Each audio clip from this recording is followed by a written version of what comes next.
আরে গ্রামবাসীরা দেখো রে, দেখো আজ ওর ছেলের জন্মদিন, আর এই গরিব নিজের ছেলের জন্মদিনেও আবর্জনা কুড়াচ্ছে রে।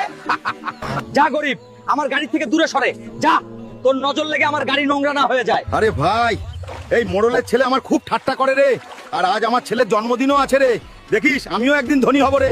আরে ম্যাডাম, আমার এই কেকটা চাই রে। এই কেকটার দাম কত রে?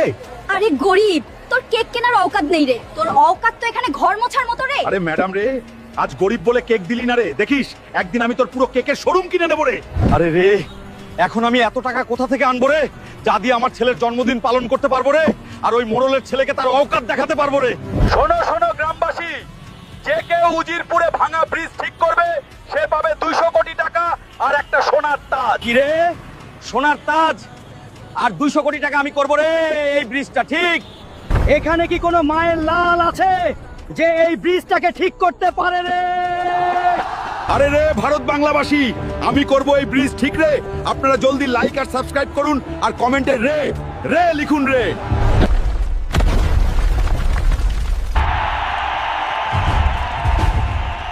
আরে ম্যাডাম, তুই আমার ঠাট্টা করেছিলি, এই নে সোনার তাজ আর 200 কোটি টাকা, আর বেরিয়ে যায় এখান থেকে।